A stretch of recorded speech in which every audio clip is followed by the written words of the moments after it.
2 Samuel pasal 7. Janji Tuhan mengenai keluarga dan kerajaan Daud. Ketika raja telah menetap di rumahnya, dan Tuhan telah mengaruniakan keamanan kepadanya, terhadap semua musuhnya di sekeliling, berkatalah raja kepada Nabi Natan, "Lihatlah, aku ini diam dalam rumah dari kayu aras, padahal tabut Allah diam di bawah tenda." Lalu berkatalah Natan kepada raja, "Baik, lakukanlah segala sesuatu yang dikandung hatimu, sebab Tuhan menyertai engkau." Tetapi pada malam itu juga datanglah firman Tuhan kepada Natan demikian, "Pergilah, katakanlah kepada hambaku Daud, beginilah firman Tuhan, masakan engkau yang mendirikan rumah bagiku untuk kudiami? Aku tidak pernah diam dalam rumah, sejak aku menuntun orang Israel dari Mesir sampai hari ini. Tetapi aku selalu mengembara dalam kemah sebagai kediaman. Selama aku mengembara bersama-sama seluruh orang Israel, pernahkah aku mengucapkan firman kepada salah seorang hakim orang Israel yang kuperintahkan mengembalakan umatku Israel demikian? Mengapa kamu tidak mendirikan bagiku rumah dari kayu aras?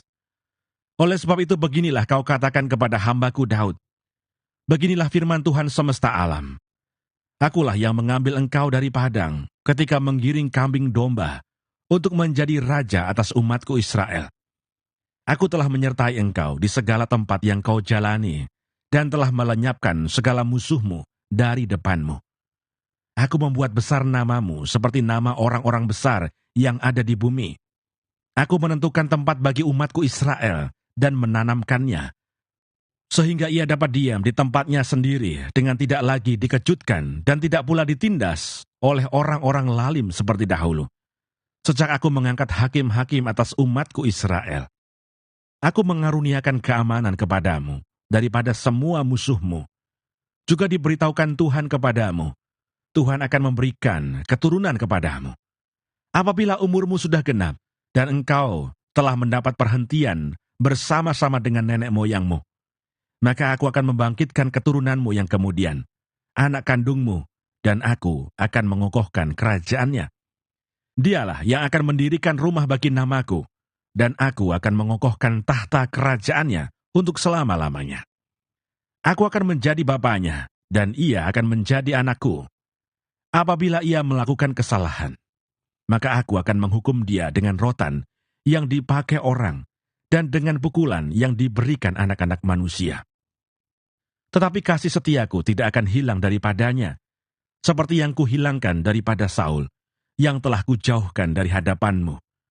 Keluarga dan kerajaanmu akan kokoh untuk selama-lamanya di hadapanku. Tahtamu akan kokoh untuk selama-lamanya." Tepat seperti perkataan ini, dan tepat seperti penglihatan ini, Natan berbicara kepada Daud. Doa syukur Daud. Lalu masuklah Raja Daud ke dalam, kemudian duduklah ia di hadapan Tuhan sambil berkata, "Siapakah aku ini ya Tuhan Allah, dan siapakah keluargaku, sehingga engkau membawa aku sampai sedemikian ini? Dan hal ini masih kurang di matamu ya Tuhan Allah. Sebab itu engkau telah berfirman juga tentang keluarga hambamu ini dalam masa yang masih jauh, dan telah memperlihatkan kepadaku serentetan manusia yang akan datang, ya Tuhan Allah. Apakah yang dapat dikatakan Daud kepadamu lebih lagi daripada itu? Bukankah engkau yang mengenal hambamu ini, ya Tuhan Allah? Oleh karena firman-Mu dan menurut hati-Mu, engkau telah melakukan segala perkara yang besar ini, dengan memberitahukannya kepada hamba-Mu ini. Sebab itu engkau besar ya Tuhan Allah, sebab tidak ada yang sama seperti engkau, dan tidak ada Allah selain engkau, menurut segala yang kami tangkap dengan telinga kami. Dan bangsa manakah di bumi seperti umat-Mu Israel, yang Allahnya pergi membebaskannya menjadi umatnya, untuk mendapat nama baginya, dengan melakukan perbuatan-perbuatan yang besar dan dahsyat bagi mereka, dan dengan menghalau bangsa-bangsa dan para allah mereka dari depan umatnya. Engkau telah mengokohkan bagimu umat-Mu Israel menjadi umat-Mu untuk selama-lamanya, dan engkau ya Tuhan menjadi Allah mereka. Dan sekarang ya Tuhan Allah, tepatilah untuk selama-lamanya janji yang kau ucapkan mengenai hamba-Mu ini dan mengenai keluarganya, dan lakukanlah seperti yang kau janjikan itu. maka namamu akan menjadi besar untuk selama-lamanya. Sehingga orang berkata, Tuhan semesta alam ialah Allah atas Israel. Maka keluarga hambamu Daud akan tetap kokoh di hadapanmu. Sebab engkau Tuhan semesta alam, Allah Israel, telah menyatakan kepada hambamu ini demikian, Aku akan membangun keturunan bagimu. Itulah sebabnya hambamu ini telah memberanikan diri untuk memanjatkan doa ini kepadamu. Oleh sebab itu ya Tuhan Allah, Engkaulah Allah dan segala firman-Mu lah kebenaran. Engkau telah menjanjikan perkara yang baik ini kepada hambamu. Kiranya Engkau sekarang berkenan memberkati keluarga hambamu ini, supaya tetap ada di hadapan-Mu untuk selama-lamanya.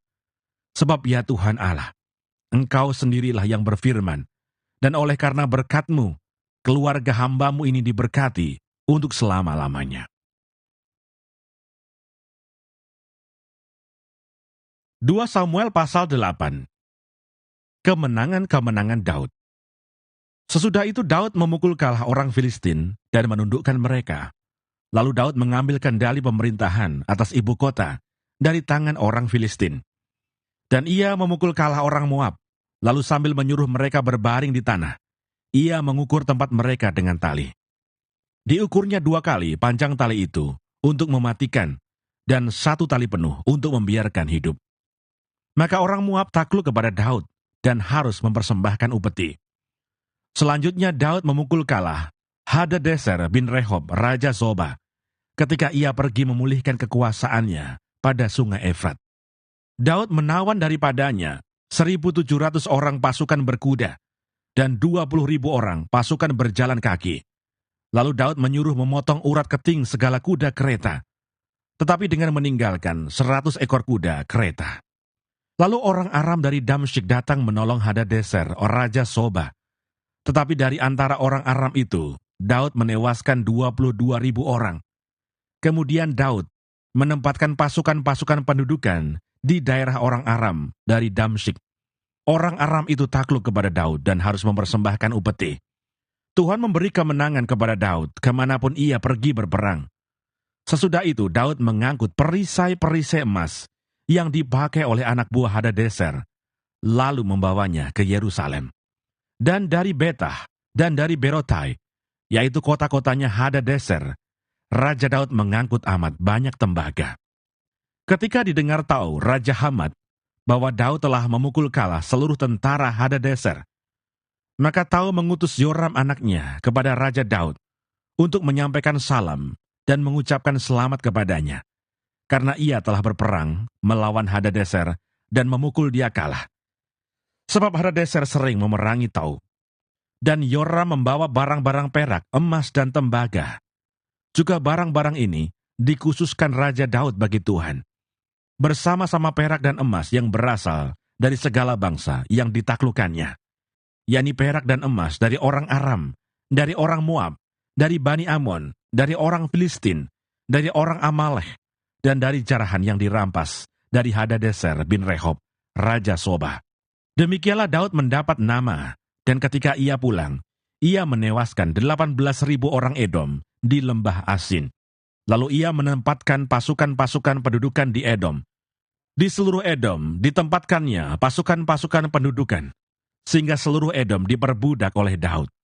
Tuhan memberi kemenangan kepada Daud kemanapun ia pergi berperang. Pegawai-pegawai Daud.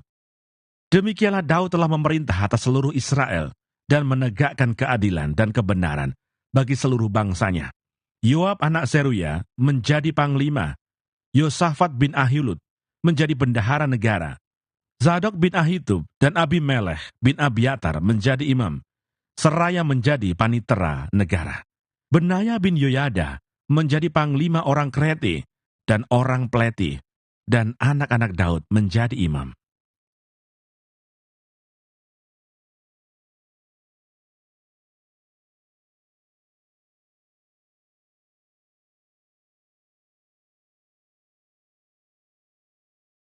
Dua Samuel pasal 9. Daud dan Mefiboset. Berkatalah Daud, masih adakah orang yang tinggal dari keluarga Saul? Maka aku akan menunjukkan kasihku kepadanya, oleh karena Yonatan. Adapun keluarga Saul mempunyai seorang hamba yang bernama Siba. Ia dipanggil menghadap Daud. Lalu raja bertanya kepadanya, "Engkaukah Siba?" Jawabnya, "Hamba tuanku." Kemudian berkatalah raja, "Tidak adakah lagi orang yang tinggal dari keluarga Saul? Aku hendak menunjukkan kepadanya kasih yang dari Allah." Lalu berkatalah Siba kepada raja, "Masih ada seorang anak laki-laki Yonatan yang cacat kakinya." Tanya raja kepadanya, "Di manakah ia?" Jawab Siba kepada raja, "Dia ada di rumah Makir bin Amiel di Lodebar." Sesudah itu Raja Daud menyuruh mengambil dia dari rumah Makir bin Amiel dari Lodebar. Dan Mephiboset bin Yonatan bin Saul masuk menghadap Daud. Ia sujud dan menyembah, kata Daud. "Mephiboset," jawabnya, "Inilah hamba tuanku." Kemudian berkatalah Daud kepadanya, "Janganlah takut, sebab aku pasti akan menunjukkan kasihku kepadamu, oleh karena Yonatan, ayahmu.